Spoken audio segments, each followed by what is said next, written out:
에스라서 7번째 시간, 여호와의 성전을 건축하라. 7번째, 성전 완성의 기쁨을 누리자. 벌써 에스라서 6장입니다. 에스라서는 10장까지 있는데 6장, 오늘로써 6장이 끝나게 되고요. 7, 8, 9, 10은 또 중요한 내용들을 담고 있는데 이제 몇 번 남지 않았습니다. 에스라서 말씀으로 많은 은혜 받고 있을 거라고 생각이 되는데 정말 매주 잘 이 시간 함께 지키셔서 많은 은혜 받는 그런 우리들 됐으면 좋겠습니다. 네, 함께 말씀 읽도록 하겠습니다. 제가 대표로 읽을 텐데 각자 화면을 보시면서 함께 합독하는 것으로 생각하시면서 읽으셨으면 좋겠습니다. 14절 말씀 읽도록 하겠습니다. 학계 예언자와 이또의 아들 스가랴가 성전 공사를 격려하였다. 유다의 원로들은 계속하여 성전을 지었고 공사는 순조롭게 진행되었다. 그들은 이스라엘의 하나님의 명과 페르시아 왕 고레스와 다리우스와 아닥사스다의 칙령을 따라서 성전 짓는 일을 끝낼 수 있었다. 성전 건축이 끝난 것은 다리우스 왕 6년 아달월 3일이다. 그때 제사장들과 레위 사람들과 사로잡혀 갔다 돌아온 사람들과 모든 이스라엘 백성은 기뻐하면서 하나님의 성전 봉헌식을 올렸다. 17절 하나님께 이 성전을 바치면서 그들은 수소 100마리와 순양 200마리와 어린 양 400마리를 바치고 온 이스라엘을 위한 속죄 제물로는 이스라엘 지파의 수대로 숫 염소 12마리를 바쳤다. 그렇게 한 다음에 그들은 갈래별로 제사장을 세우고 무리별로 레위 사람을 세워서 모세의 책에 기록된 대로 예루살렘에서 하나님을 섬기는 일을 맡아 보게 하였다. 사로잡혀 갔다가 돌아온 이들은 첫째 달 14일에 유월절을 지켰다. 제사장들과 레위 사람들은 일제히 몸을 씻고서 정결의 예식을 치렀다. 그런 다음에 레위 사람들은 돌아온 이들 모두와 동료 제사장들과 자기들이 먹을 유월절 양을 잡았다. 잡혀갔다가 돌아온 이스라엘 자손들이 그것을 먹었다. 그 땅에 살던 이방 사람들에게서 부정을 탔다가 그 부정을 떨어버리고 주 이스라엘의 하나님을 찾아온 이들도 그들과 함께 유월절 양고기를 먹었다. 마지막 22절인데요. 큰 목소리로 다 함께 읽도록 하겠습니다. 그들은 이래 동안 무교절을 즐겁게 지켰다.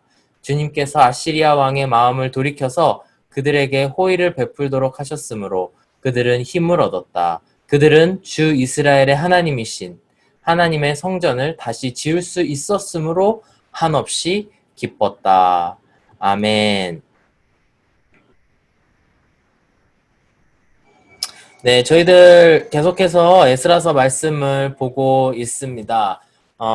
6절 마지막 부분이 되었는데 여러분 오늘 같이 읽어서 아시겠지만 성전이 드디어 완성이 되게 되었습니다.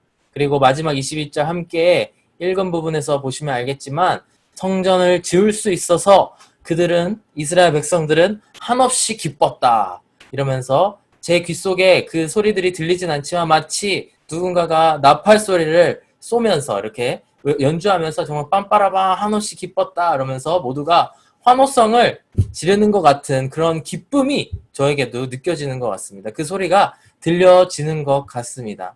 여러분 지난 2주 동안의 말씀, 지난주와 지지난주의 말씀을 주의 깊게 들으신 분들이라면 이 성전 건축하는 그 과정이 쉽지 않았음을 알 수 있었을 것입니다. 2주 전의 말씀이 성전 건축의 방해꾼들이라는 제목으로 제가 말씀을 전했는데요. 여러분 아시겠지만 그들을 대적하고 돌아온 이스라엘 사람들을 대적해서 그들이 성전을 짓지 못하도록 와서 방해하는 대적들이 많이 있었습니다. 그들이 계속 방해를 하고 그것 때문에 무려 16년가량의 시간이 지체되는 일이 있었던 것입니다.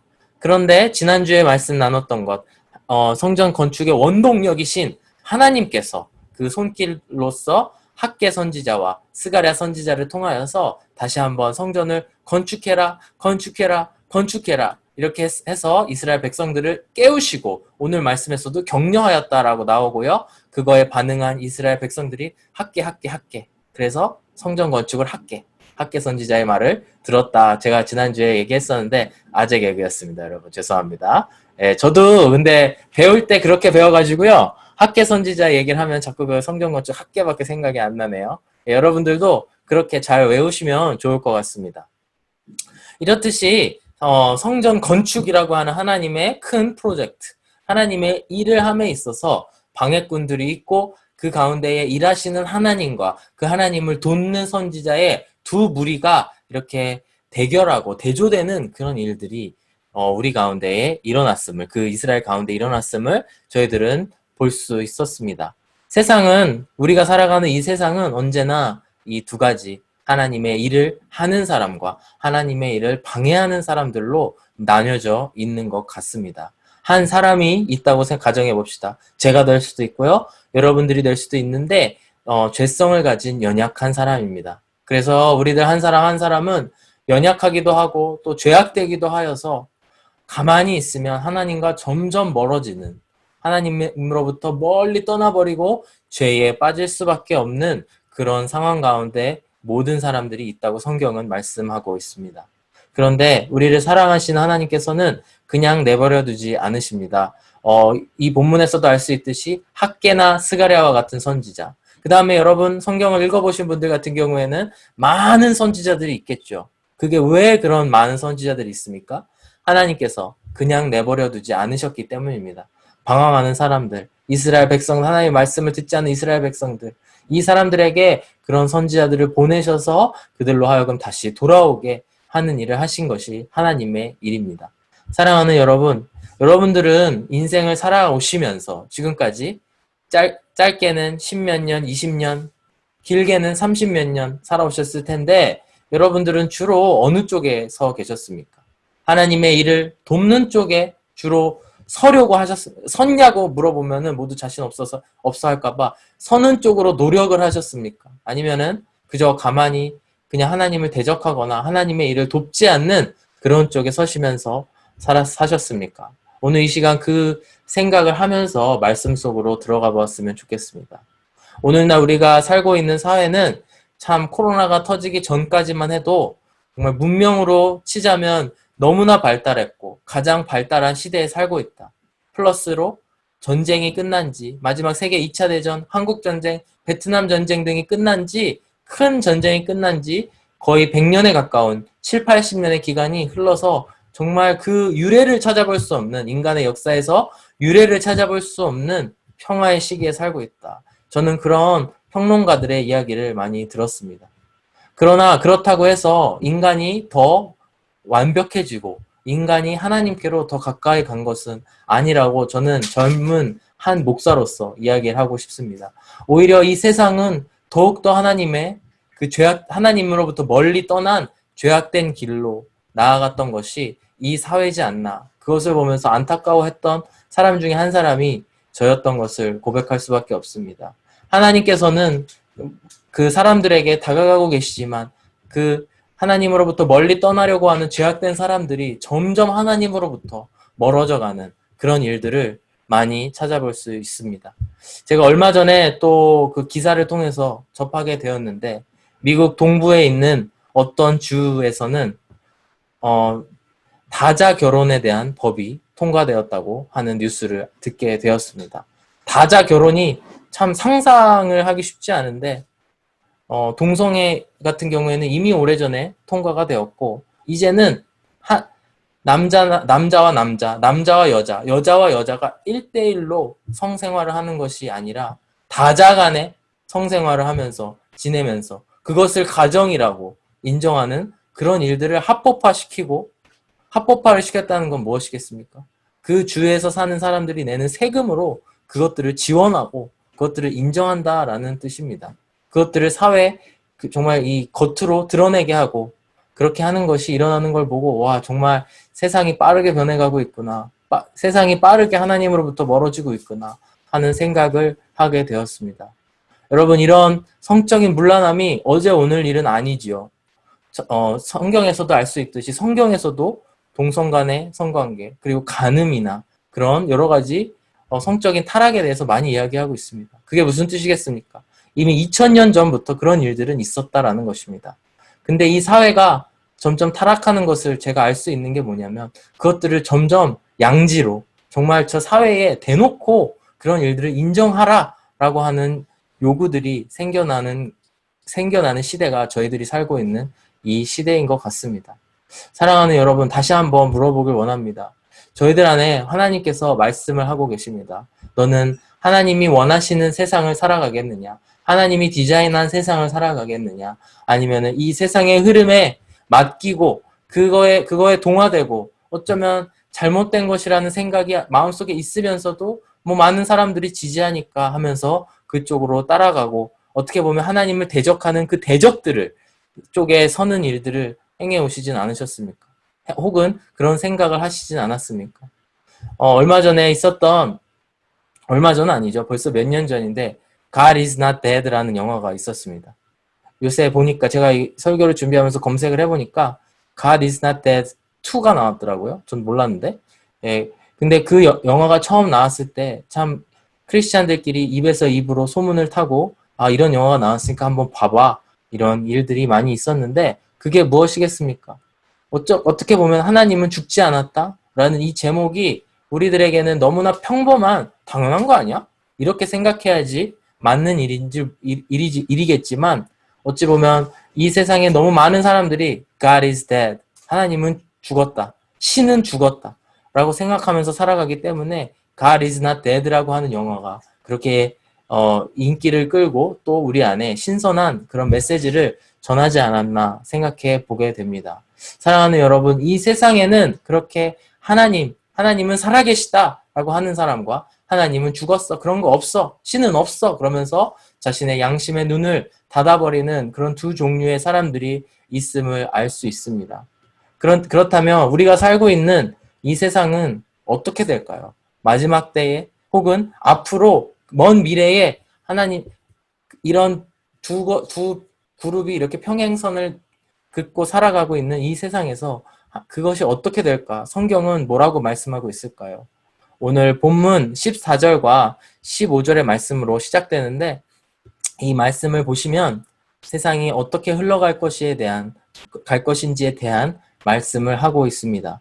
여러분 14절과 15절 제가 읽어드릴 텐데 한번 귀 기울이시고 같이 들어보셨으면 좋겠습니다. 14절 말씀에 학계 예언자와 이또의 아들 스가랴가 성전 공사를 격려하였다.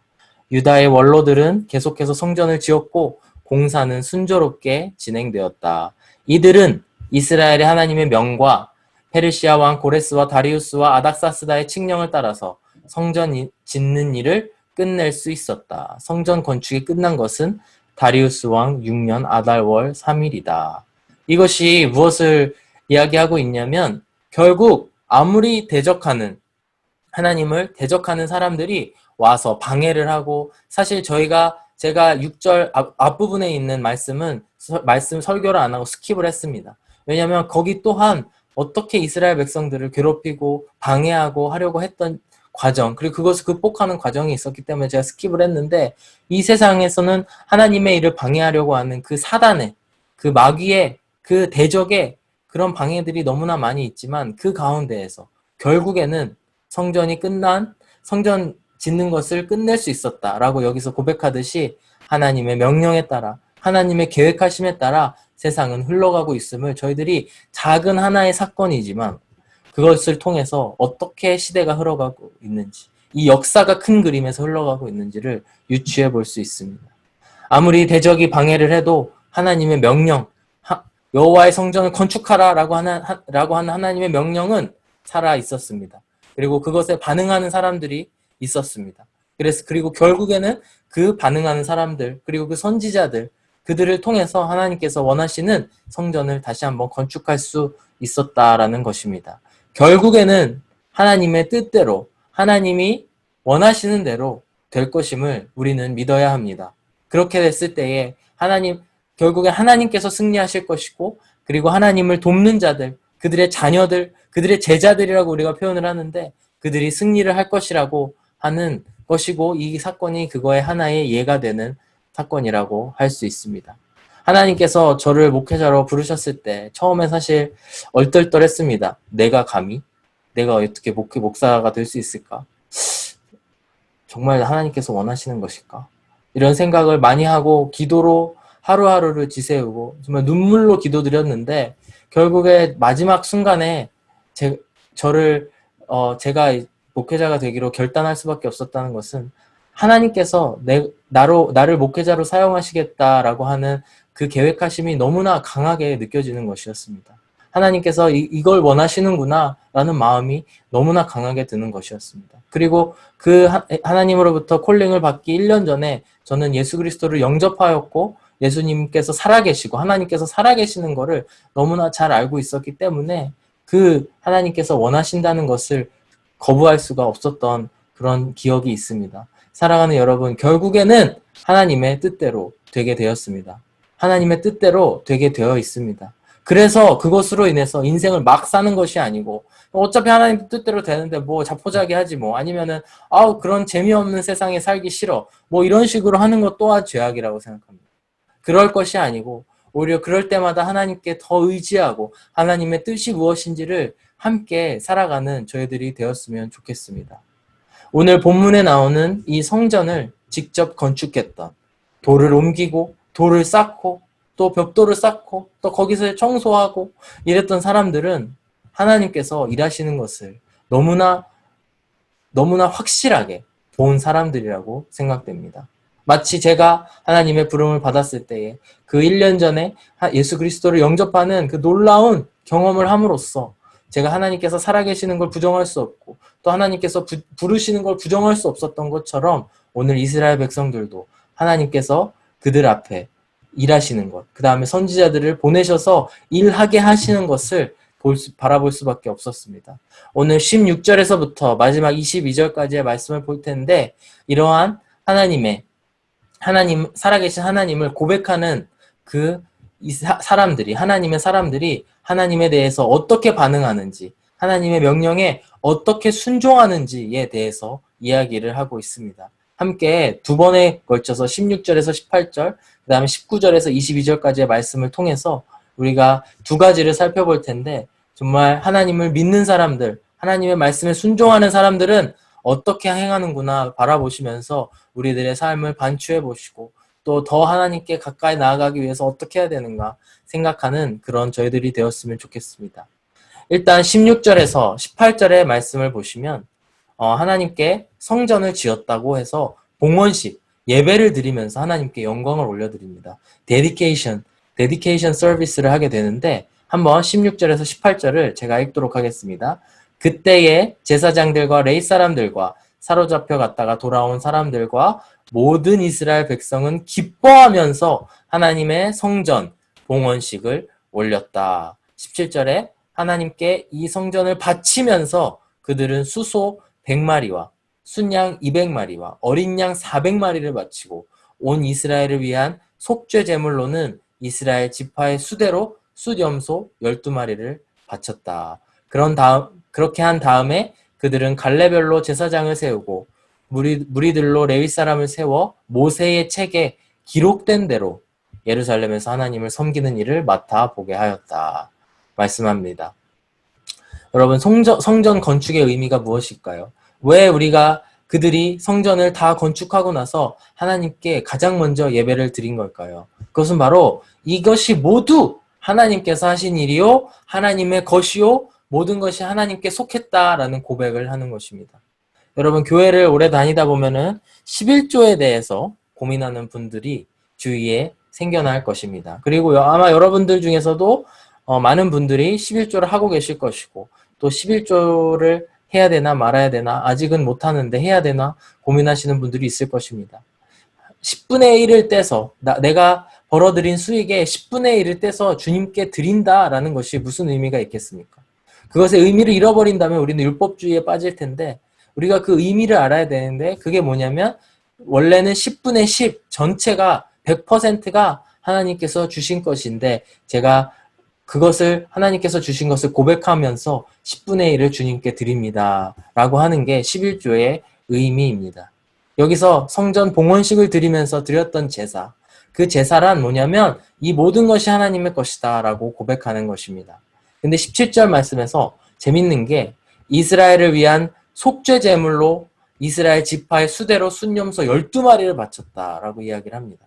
속죄 제물이라고 하는 것은 영어로 sin offering, 하나님께 죄를 짓고 나서 그거에 대해서 하나님께 제물을 바치는 것. 그의 죄를 사함을 받기 위해서. 그 잡은 여기 뭐라 그러죠? 숫염소. 예. 숫염소에게 나의 죄를 속하게 하여서, 그 숫염소로 하여금, 동물로 하여금 나의 죄를 갚고 나는 죄에서 깨끗해지게 한다라고 하는 것이 바로 이 속죄제입니다. 성전 건축을 하면서 하나님의 모습을 본 사람들은 어떤 일이 일어나냐면 자기 자신의 죄를 바라보게 된다라고 하는 것입니다.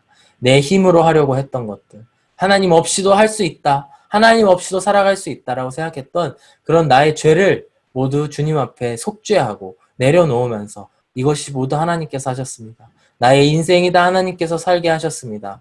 라고 하는 그런 일들이 일어나게 된다라는 것입니다. 하나님 앞에 섰을 때에 우리는 우리의 죄를 고백하지 않을 수 없는데 그런 우리들에게, 그런 또한 이스라엘 백성들에게 너무나 기쁜 소식은 뭐냐면 성전에 가서 하나님께 죄를 구할 수 있고 죄를 용서받을 수 있다라고 한다는 것입니다. 성전에 회복되었다는 것은 내가 죄를 지었을 때 곧바로 달려가서 하나님 잘못했습니다. 이 숫염소 혹은 숫양을 주님께 드립니다. 주님 저를 용서하여 주시옵소서 라고 기도할 수 있는 그런 처소가 하나님께 대한 하나님으로부터 연결될 수 있는 그 통로가 생겨났다라고 하는 것입니다. 사랑하는 여러분, 여러분들 가운데에서 연애를 하시는 분들도 많이 있는 줄로 압니다. 그리고 아마 연애를 곧 하실 분들도 그리고 언젠간 하실 분들도 많이 있을 거라고 생각이 되죠. 예, 저도 결혼하기 전에 연애를 해봤는데 연애를 시작하게 되면은 가장 좋은 점이 무엇입니까, 여러분? 제가 뭐 물어볼 수가 없네요. 연애를 시작하면서 저는 가장 좋은 점이 뭐였냐면 아침에 일어나서 제가 자연스럽게 연락할 수 있는 사람이 생겼다라는 것, 그리고 점심을 먹다가 사진을 찍어서도 보낼 수 있다라는 것. 여러분 연애 안 하는데 보내면은 어떤 반응이 올까요? 왜 이래? 이러지 않을까요? 그리고 자기 전에 전화 걸 수 있는 사람이 생겼다라는 것. 그런 것들이 아마도 연애를 하게 되면서 가장 좋은 점이 아닐까 저는 생각해 봅니다.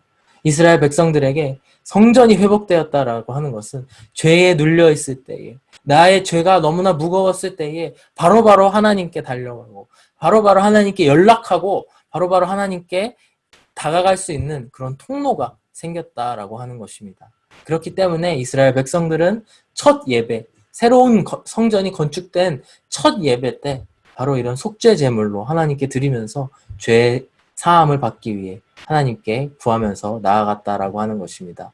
사랑하는 여러분, 이 세상은 정말 아까 말씀드렸죠. 우리를 유혹하는 그런 일들이 너무나도 많이 있습니다. 한 목사님께서는 말씀에서 이렇게 비유를 하셨습니다. 폭우가 쏟아지는데 막 비가 엄청 쏟아지는데 저희는 우산 하나 들고 작은 우산 하나 들고 그 폭우를 헤치면서 살아가는 게 그리스도인들의 삶이다라고 이야기를 했습니다. 여러분 폭우가 쏟아지는데 정말 비가 안 묻을 수가 있을까요? 비가 안 튀길 수가 있을까요? 참 쉽지 않은 일일 거라고 생각합니다. 이 세상에서도 그 대적마귀가 몇 주 전에 살펴보았지만 우는 사자와 같이 우리들을 물어뜯고 정말 그들에 속하게 하려고 막 다가오는 게 이 세상입니다. 그런 가운데에서 정말 우리의 죄가 우리 안에 하나님의 성전, 여호와의 성전을 건축한다는 의미가 뭐냐면 우리 안에 하나님께로부터 속죄할 수 있는, 하나님께 속죄할 수 있는 그 통로가 생겨나게 된다라는 것입니다. 사랑하는 여러분, 바로 이런 하나님과 우리들 간의 관계를 회복하시는 여러분들이 되셨으면 좋겠습니다. 하나님께서는 우리의 신랑 되시고 우리는 그분의 신부라고 성경은 비유하고 있습니다. 성전 건축은 그분에게 다가갈 수 있는 통로라 말씀드릴 수 있습니다. 사랑하는 여러분, 다시 한번 이 시간 다짐하면서 나아갈 때에 우리가 성전을 건축하겠다. 다시 한번 내 안에 무너진 성전을 건축하겠다. 다짐하시면서 하나님께로 향하는 그 통로를 건축하시는 여러분들이 되셨으면 좋겠습니다. 무엇으로만 가능할까요? 바로 예수 그리스도입니다. 예수님을 믿음으로 말미암아 우리는 하나님께 다가갈 수 있다. 요한복음에서도 말씀을 하고 있습니다. 우리는 우리의 죄를 우리가 용서할 수가 없죠. 그래서 예수님께서 우리를 위해 대신 돌아가셨습니다. 예수님께서 우리에게 허락하신 것, 그리고 아버지 하나님께서 우리에게 허락하신 것은 그 예수님을 믿기만 하면, 따르기만 하면 그 모든 죄를 예수님께서 대속하셨다. 순양, 온갖 숫소, 온갖 동물들이 나오지 않습니까? 그 동물과 같은 처지에 처하신 예수님. 그 예수님께서 이 성전의 핵심이시고 성전의 주인이시고 본인이 성전 되시는 분이 예수님입니다. 사랑하는 여러분, 우리가 하나님의 성전이 되기를 원합니다. 우리 안에 예수님을 모셨을 때 우리가 하나님의 성전이 될 수 있는 줄로 믿습니다. 우리 안에 다시 한번 성전을 건축하기로, 그래서 속죄하며 하나님께 다가갈 수 있는 여러분 한 사람 한 사람 되시기를 간절히 바랍니다. 두 번째로 19절에서 22절까지의 말씀입니다. 19절만 먼저 읽어볼까요? 사로잡혀 갔다 돌아온 이들은 첫째 달 14일에 유월절을 지켰다. 이렇게 말씀합니다. 하나님의 성전을 건축하고 그 이후에 사람들의 반응이 두 번째입니다. 첫 번째는 봉헌식을 올리면서 이게 다 하나님 것입니다. 고백을 하면서 동시에 속죄하면서 하나님께 나아갔다고 말씀드렸죠. 두 번째는 유월절, 이 절기를 지켰다라고 하는 것입니다. 유월절은 어떤 의미를 갖고 있을까요? 영어로 Passover라고 합니다. Passover. 이것은 무엇에서부터 유래가 되었느냐면 이 이스라엘 백성들이 이집트에 포로로 잡혀 있을 때에 이들을 구원하시기 위해, 이들을 구해내시기 위해서 하나님께서는 이집트에게 10가지 재앙을 내리십니다. 그 10가지 재앙 중에 마지막 재앙이 뭐냐면 그 이집트의 파라오에게 하나님께서는 이렇게 말씀하십니다. 나의 장자인 이스라엘, 나의 첫 번째 아들인 이스라엘을 놓아줘라. 그렇지 않으면 내가 너의 온 이집트에 있는 장자, 그 first son, 그들을 내가 가져가리라 라고 말씀을 하신 것이 10번째 재앙입니다. 그래서 그 말씀이 있은 후에 하나님께서는 명령합니다. 믿는 모든 자들, 하나님의 재앙이 있을 것이라고 믿는 모든 자는 가장 어리고 순수하고 깨끗한 양의 피를 받아서 그 피를 문설주에, 집이 있으면 요 포스트와 이 천장 요거에 이렇게 발라라. 그렇게 했을 때에 그 피가 묻어있는 집은 내가 pass over, 넘어가리라. 그렇지 않고 그 피가 묻어있지 않는 집은 가서 심판하리라. 첫 번째 아들 장자를 가져가리라 라고 말씀하신 것이 바로 이 유월절의 유래입니다. 유월이라는 의미 자체도 저랑 성경을 같이 많이 읽으신 분들은 제가 몇 번 설명을 했겠지만 유월이라는 의미 자체가 넘을 유자에 넘을 월자입니다. 그래서 무언가를 넘어간 달이다, 절기다 라는 것이 유월절이라는 의미인데, 바로 하나님께서 심판의 때가 언젠가 올 텐데 그 하나님의 심판을 믿는 자들은 피를 발라서, 우리로 치면 예수 그리스도의 피를 믿어서 그걸 받아들여서 하나님의 심판을 pass over, 넘어가는 그런 은혜를 기억하는 것이 바로 유월절입니다. 바로 이 하나님의 성전을 건축한 이들은 바로 이 유월절을 지켰다라고 19절에서 이야기를 합니다. 그들이 이것을 지키면서 어떤 일들이 벌어졌는지 한번 20절에서 21절, 22절까지의 말씀을 함께 읽도록 하겠습니다. 20절 말씀에 제사장들과 레위 사람들은 일제히 몸을 씻고서 정결 예식을 치렀다. 그런 다음에 레위 사람들은 돌아온 이들 모두와 동료 제사장들과 자기들이 먹을 유월절 양을 잡았다. 그래서 이 유월절 양을 잡아서 피를 뿌렸다고 했잖아요. 그래서 이거를 매년 유월절 양을 잡아서 그걸 구워 먹는 것으로 절기가 시작됩니다. 21절 말씀에 잡혀갔다가 돌아온 이스라엘 자손들이 그것을 먹었다. 그 땅에 살던 이방 사람들에게서 부정을 탔다가 그 부정을 떨어버리고 주 이스라엘의 하나님을 찾아온 이들도 그들과 함께 유월절 양고기를 먹었다. 양고기를 먹었다라는 이야기가 나오고 있습니다. 그런 다음에 22절에 그들은 이래 동안 무교절을 즐겁게 지켰다. 무교절은 다른 절기이긴 하나 유월절과 같은 절기라고 보시면 됩니다. 유월절을 즐겁게 지켰다. 주님께서 아시리아 왕의 마음을 돌이켜서 그들에게 호의를 베풀도록 하셨으므로 그들은 힘을 얻었다. 그들은 주 이스라엘의 하나님이신 하나님의 성전을 다시 지을 수 있었으므로 한없이 기뻤다.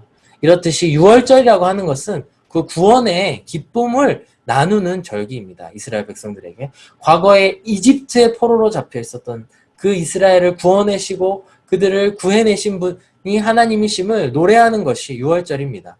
지금 근데 그 6월절이라는 절기를 바로 바벨론에 끌려갔다가 포로가 되어서 끌려갔다가 돌아온 사람들이 6월절을 즐기고 있고 6월절을 지키고 있다라고 하는 것입니다. 바로 이들은 이러한 구원의 기쁨, 그들이 하나님의 성전을 다시 건축할 수 있었고 또 그 전에 하나님의 땅으로 돌아올 수 있었다는 것에 대한 기쁨을 노래하고 있다라는 것입니다. 사랑하는 여러분, 성전을 건축하고 하나님을, 예수님을 여러분 안에 모시는 일이 여러분들에게 기쁨이신가요? 아니면은 그저 그런 일이신가요?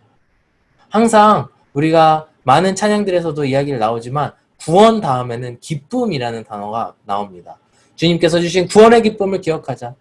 구원의 기쁨이 우리 안에 넘치길 원한다. 이런 찬양들을 많이 합니다. 그 누구도 구원의 고통, 구원의 속박, 구원의 무덤덤함 이런 말들로 구원을 설명하지 않습니다. 사랑하는 여러분, 구원이라고 하는 것은 하나님께서 나를 죄에서 구해주셨다라고 하는 것은 언제나 기쁨입니다. 우리 안에 그 기쁨이 흘러 넘치고 기쁨이 회복되도록 해야 되는 줄로 믿습니다. 아까도 찬양 가운데에 인용 구절이 나오는데 하나님 바울 사도는 이렇게 얘기합니다. 항상 기뻐하라. 이렇게 데살로니가서에서 말씀하셨죠. 데살로니가 전서에서. 즉 기뻐한다라는 것은 명령형이거든요. 우리가 어떠한 상황에도 정말 오늘 그런 얘기를 했습니다. 날씨가 점점 가을이 되고 이렇게 되지니까 좀 마음이 뒤숭숭해지는 것도 있고 뭔가 이렇게 멜랑콜리한 것도 있는 것 같고 그런 이야기를 오늘 제 아내와 이야기를 나눴었는데 정말 그런 기분에 우리가 흔들리지 아니하고 또 날씨에 그 어떤 것, 어떤 사람에 좌지우지 되는 것이 아니고 우리가 오직 하나님께서 주시는 그 기뻐함으로 말미암아 우리가 그 하나님에 대한 시선을 잃지 않는 것이 구원의 기쁨이라는 것입니다. 이스라엘 백성들은 그 구원의 기쁨을 누리고 살았다는 것을 오늘 말씀에서는 이야기를 하고 있고 우리에게도 도전하고 있다라고 생각됩니다. 구원의 기쁨을 누린다는 것이 참 묵상해봤을 때에 참 너무나 제 안에도 계속해서 회복해야 될 그런 것들인 줄로 압니다. 신앙생활을 하면서 사실 신앙생활을 한다는 것이 늘 기쁜 일만 있는 것은 아닌데 정말 늘 기쁨을 누리고 살아가기 위해서 발버둥 치는 그런 게 있는 것 같습니다. 저 같은 경우에는 스포츠를 되게 좋아합니다. 스포츠를 하는 것도 좋아하지만 스포츠를 보는 것도 좋아합니다. 그래서 누가 저에게 어떤 스포츠를 좋아하십니까? 라고 물어보면은 저는 늘 이렇게 대답합니다. 저는 하는 것은 축구를 좋아하고요. 보는 것은 야구를 좋아합니다. 이렇게 이야기를 합니다. 축구는 어렸을 때부터 했기 때문에 너무나 즐겁게 언제나 할 수 있고요. 야구를 보다 보니까 너무나 재밌어지는 그런 종목인 것 같습니다. 겉으로 봤을 때에는 보여지지 않은 것들이 시간이 지날수록 점점 보여지는 것이 생기는 것 같습니다.